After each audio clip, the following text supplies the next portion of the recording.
Yes, hano rero ni ku Nzozi TV1 twongeye kubasuhuza. Mbese muraho. Hano rero ni kuri ya channel yanyu mukunda, icyo tusaba ni ugukora subscribe, mugakora share, mugakora like, maze mugatanga igitekerezo cyanyu hariya hasi muri comment section. So twagarutse rero ahangaha kuri murandasi, turasubiza ikibazo cy'umukunzi wacu watubajije atubaza ngo se kunywa inzoga, yatubajije ingaruka z'inzoga ku mugore utwite. Yagize ati ese kunywa inzoga ku mugore utwite bigira izihe ngaruka? Nicyo gisubizo tuje kumuha, n'abandi mutera agatebe maze mwumvireho. Hano rero nababwiye ngo muzahakura byinshi by'ubwenge kandi byiza. Ingaruka zo kunywa inzoga ku mugore utwite. Kunywa inzoga ku mugore utwite bigira ingaruka mbi cyane ku buzima bw'umwana n'umubyeyi. Dore zimwe mu ngaruka z'ingenzi. Turagira ngo mukurikire buri kantu ku kandi. Dore ingaruka z'ingenzi zishobora guterwa no kunywa inzoga ku mugore utwite. Ku mwana uri mu nda ashobora gufatwa n'indwara ziterwa n'inzoga ku mubyeyi unyoye inzoga. Iyo ndwara bayita fetal alcohol syndrome. Fetal alcohol syndrome ni indwara mu magambo ni ijambo ry'icyongereza, mu magambo ahinnye ivuga FAS cyangwa FAS. Iyo ni indwara iterwa no kunywa inzoga ku mugore utwite. Ishobora rero gufata umwana uri mu nda. Iyo ndwara fetal alcohol syndrome ishobora gufata umwana uri mu nda mu gihe umugore anyweye inzoga atwite. Iyi ni imwe mu ngaruka zikomeye cyane, irimo guhungabana mu mikurire y'umubiri. Umwana akavuka ari muto cyane. Kunywa inzoga ku mugore utwite bishobora kugira ingaruka ku mwana, akarwara iyi ndwara bita fetal alcohol syndrome, aho umwana avukana intege nke cyane, akavukana imbaraga nke mu mikurire, bikabangamira imikurire y'umubiri w'umwana.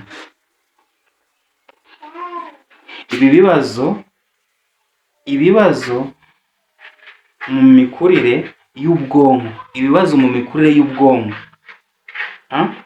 Iyo urwaye iyo ndwara, iyo umwana arwaye iriya ndwara fetal alcohol syndrome, ashobora kugira ibibazo mu mikurire y'ubwonko, ubumuga bwo mu mutwe, kudashobora kwiga neza n'ibindi bibazo by'ubwenge. Umwana ugasanga mu ishuri ni umuswa, ugasanga ariga ntafata. Kubera iki? Ibibazo yagiye ahura nabyo igihe yari ari mu nda ya nyina. Igihe yari ari mu nda ya nyina yahuraga n'ibibazo byo guhura na rukoro nyinshi, bituma arwara iriya ndwara. Ugasanga ubwonko ntibukora neza, umwana mu ishuri ntafata, umwana ni umuswa. Abantu tukajya twibaza ngo byaturutse he kandi ari aho biba byaraturutse. Ndagira dukurikirane tugenda tureba akantu ku kandi. Uwo mwana rero ashobora kugira ibibazo by'imyitwarire,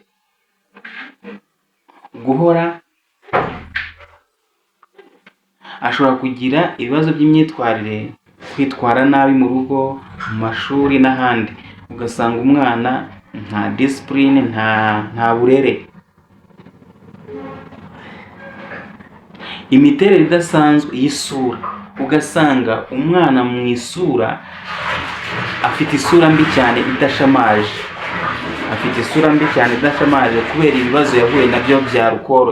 Ibitero yagagaho na rukoro bikamugiraho ingaruka, ugasanga mu maso afite isura idashimishije. Ibyo byose rero ni ibibazo umwana ahura nabyo mu gihe umubyeyi umubyara yagiye anywa inzoga nyinshi. Imiterere idasanzwe y'isura, nibyo nahoze mvuga, imiterere idasanzwe y'isura: amaso manini, izuru rito, n'umunwa utameze neza, ugasanga mbese mu maso afite isura itari nziza, ugasanga amarakanura nk'umusaza cyangwa umukecuru. Ibyo byose bishobora guterwa no kunywa inzoga. Ibindi bibazo by'ubuzima bw'umwana: kuvukana ubumuga bw'ingingo cyangwa imikaya, ugasanga mu ngingo afitemo ubumuga, imitsi nayo nuko ugasanga ifite ubumuga. Guhura n'ibibazo byo guhumeka cyangwa umutima, ugasanga umwana yahuye n'ibibazo by'umutima cyangwa se ibyo guhumeka. Kurwara indwara zidakira vuba cyangwa ubudahagarara, n'ubudahangarwa bw'umubiri bukagabanuka, bukaba ari bukeya. Ibyo ni ibibazo umwana ashobora guhura nabyo, ugasanga buri gihe umwana ararwaragurika, umwana ahura n'indwara, afatwa n'indwara za buri kanya. Ibyo rero byose bishobora guterwa n'ingaruka zituruka ku mubyeyi wafashe inzoga nyinshi cyangwa se ibiyobyabwenge byinshi igihe yari atwite, bikagira ingaruka rero ku mwana. Ugasanga arwaragurika buri kanya, nta bwirinzi bw'umubiri agira. Urumva, nta bwirinzi bw'umubiri agira, indwara, ubucurane bwa buri kanya, uburwayi bw'uruhu, ibintu byinshi, umuvuduko w'amaraso, umutima, ibintu nk'ibyo. Mu myanya y'ubuhumekero rero naho ashobora gufatwa n'indwara zitandukanye bitewe n'uko izo ngaruka zagiye zimubaho cyangwa se ibyo bintu byagiye bimubaho akiri mu nda ya nyina. Noneho no ku mubyeyi rero hashobora kuba ikibazo. Umubyeyi ashobora kugira ingaruka zitandukanye nawe kubera ko yafashe ibiyobyabwenge igihe yari atwite.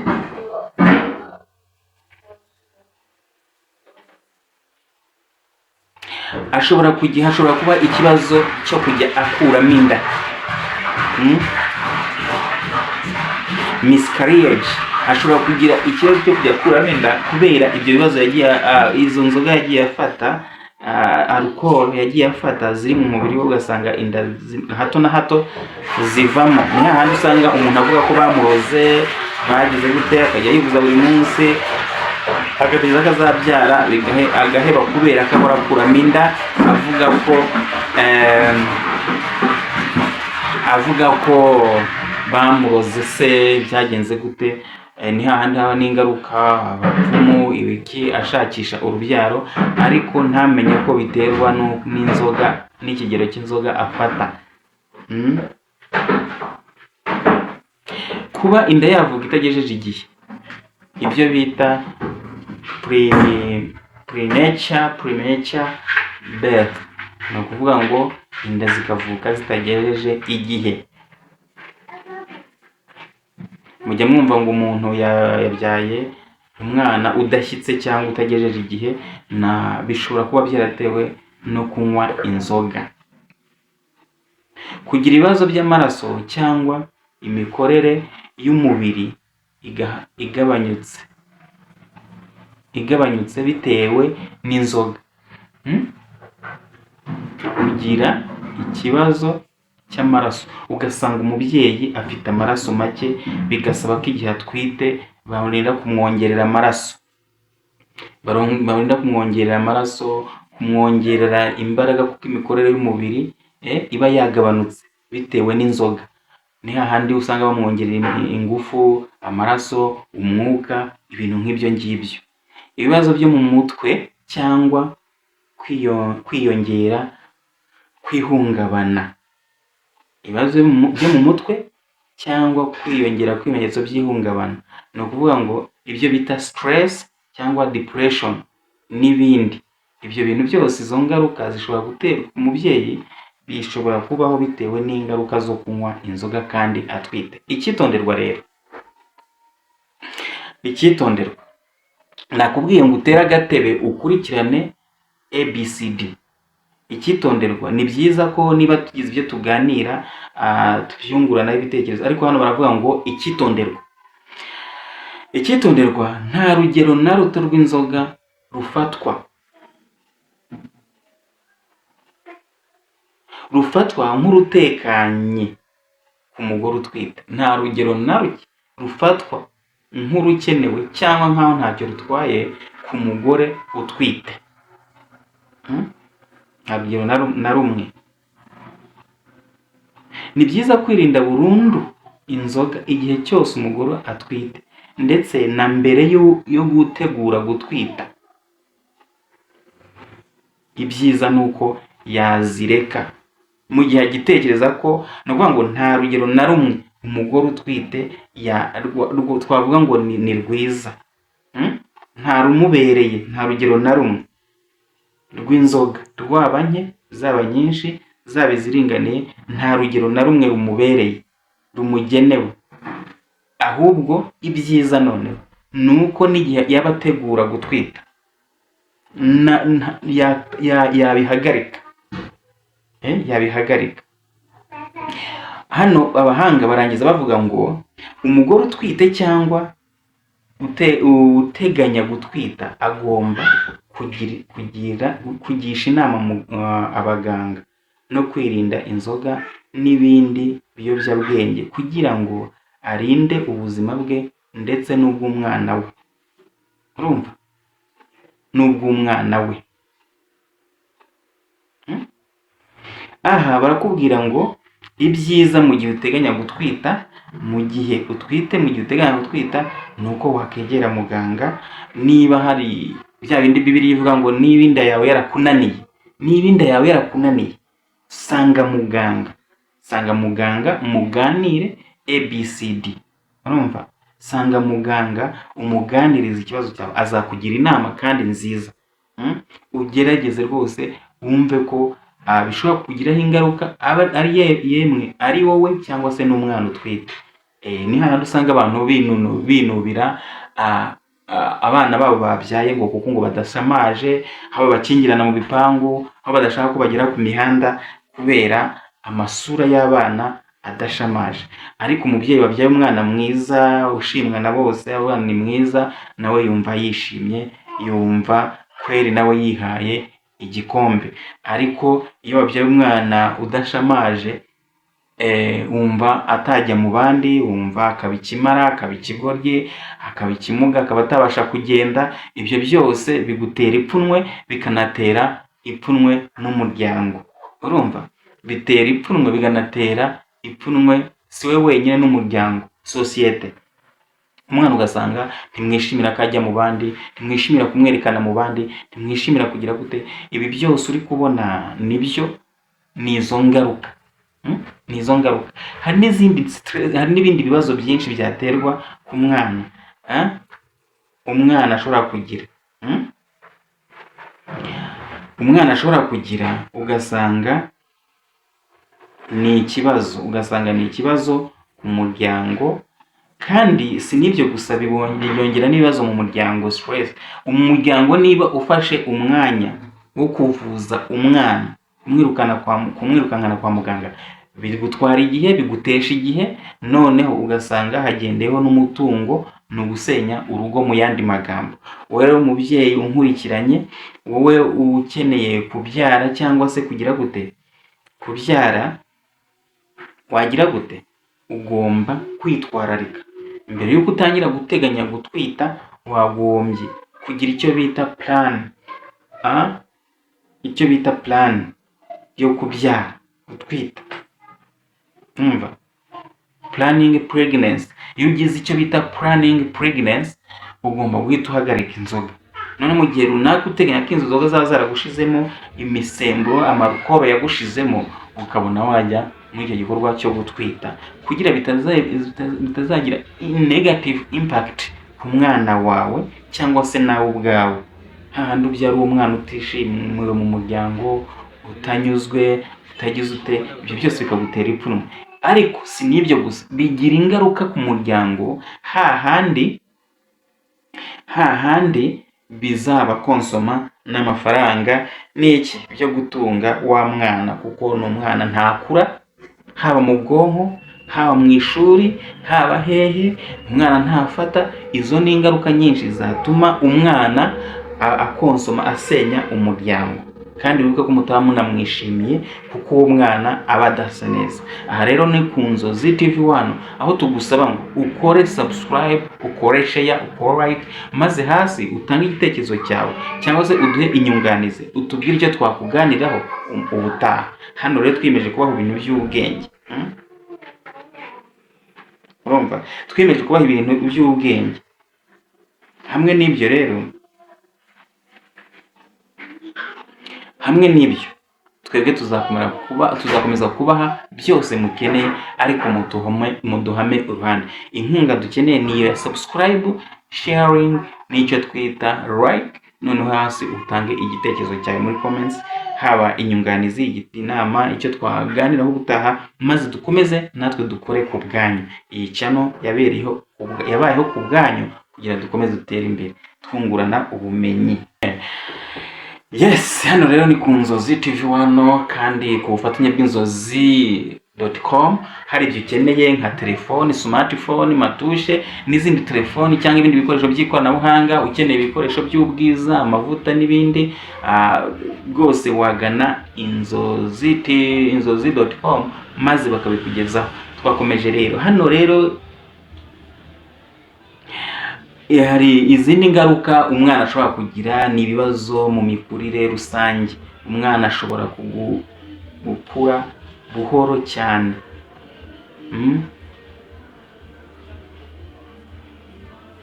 ashobora gukura buhoro cyane mu burebure ndetse no mu bunini, kunanirwa gukura mu bwenge n'umubiri ku buryo bukwiye. Ugasanga umwana mu bwenge wapi, ugasanga umwana mu bwenge, mu mikurire hose, ugasanga haba mu gihagararo, haba mu bunini, nta mikurire afite. Imikaya itifashe neza, twari twayigarutseho. Akagenda cyangwa agakora ibintu by'ubugoryi. Urumva, ibyo bintu byose ni ingaruka zaturutse kuri cya kibazo twamaze kubona. Ibibazo by'imitekerereze n'ubwenge twabivuzeho. Kutitabira kwiga neza, gusoma no kwandika biragorana kuri we. Ubwenge buke ugereranije n'abandi bana b'imyaka y'urungano, banganya imyaka imwe, usanga ari ikibazo iyo ukoze comparaison ugereranije. Kunanirwa gutekereza no gufata imyanzuro myiza, usanga gutekereza nta byemezo byiza bifatika afata uwo muntu.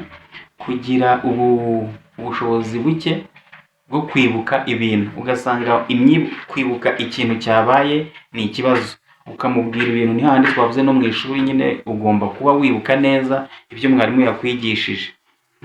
Ariko umwana wahuye n'icyo kibazo, kwibuka biramugora, ntibiva kure. Ibibazo mu myitwarire. Noneho umwana aba ashobora kugira uruhurirane rw'ibibazo byo mu mutwe, nko kwigunga, kugira uburakari bukabije, kutabasha kwiyobora. Urumva agira uruhurirane rwinshi rw'ibibazo byo mu mutwe, aho atabasha kwikontorora no kwiyobora. Uburakari bukabije, kwigunga, kumva ari wenyine. Urumva, ibyo byose ugasanga bimuhuriraho.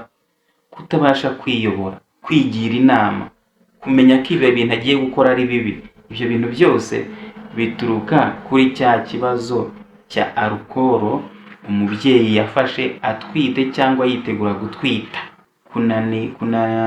Kunanirwa kumvira amategeko cyangwa ababyeyi, abarimu, abayobozi n'abandi. Ibyo bintu byose biramunanira. Aho usanga abantu bose ngo abana benshi baragiye mu mihanda barabahize amayobo, kandi mu rugo iwabo ntacyo babuze. Ntashobora kumva inama, ntashobora kumvira abamuyobora, mu ishuri ntashobora kujyayo kubera ko yumva ibyo bitamureba. Ibibazo by'ubuzima rero rusange: kurwaragurika kubera ubudahangarwa buke bw'umubiri. Urumva? Kunanirwa gusinzira neza cyangwa kugira ibibazo byo kurya. Gukura ufite ibibazo by'ubwonko cyangwa indwara zifitanye n'isano n'imikorere yo mu nyama zo mu nda. Icy'ingenzi: hari n'uburwayi bushobora kuzagaragara ari uko umwana amaze gukura. Hari ubundi burwayi nabwo udahita ubona ako kanya, bukazagaragara ari uko umwana amaze gukura. Urumva? Uburwayi bukazagaragara ari uko umwana amaze gukura, ntibihite bigaragara ako kanya, nko mu mashuri abanza cyangwa mu mashuri yisumbuye, kandi bikaba biterwa n'ingaruka zo kuba nyina yaranyweye inzoga atwite. Inama rero hano twongera kubagira: kwihagararaho, ugahagarara kunywa inzoga burundu igihe cyose umugore atwite cyangwa ateganya gutwita. Niyo nzira nziza yo kwirinda izi ngaruka. Niba ari byiza kugisha inama, ni byiza kugisha inama muganga cyangwa akakugira inama ku bijyanye n'ubuzima bw'umubyeyi w'umwana. Ibyo rero nibyo by'ingenzi, niyo nama hano ku Nzozi TV1 muri kumwe na nzozi.com abagira, kugira ngo mujye mubasha kubungabunga ubuzima bwanyu ndetse n'ubw'abana banyu. Guhera uyu munsi rero, wowe uri kumva iki kiganiro, ndagusaba ngo ukore subscribe, ukore share, ukore like, utange comment hasi muri comment section, maze dukomeze tuzamurane mu bijyanye n'ubwenge n'ubumenyi, maze twirinda ingaruka ziva ku nzoga. Niyo mpamvu abacuruzi b'inzoga bose bakubwira ko kunywa inzoga icyo bita excessive alcohol is harmful for your life. Bivuga ngo ni uburozi. Niyo mpamvu usanga no mu kabari hari ibyapa byanditseho gutyo ko kunywa inzoga zikabije ari uburozi ku buzima bwawe. Niyo mpamvu babyandikaho. Buriya no ku itabi naho biba byanditseho ko itabi ari ribi ku buzima bwawe, ari uburozi ku buzima bwawe. Ubwo rero bariya babyandikaho kandi aribo bazikoze, si uko ari abaswa, si uko batazi ubwenge. Hamwe n'ibyo rero ndavuga ngo reka tuvuge ngo turi kumwe, kandi tuzakunda kuba kumwe. Reka mvuge ngo ciao nagasabi naho ubutaha. Murakoze, bye bye.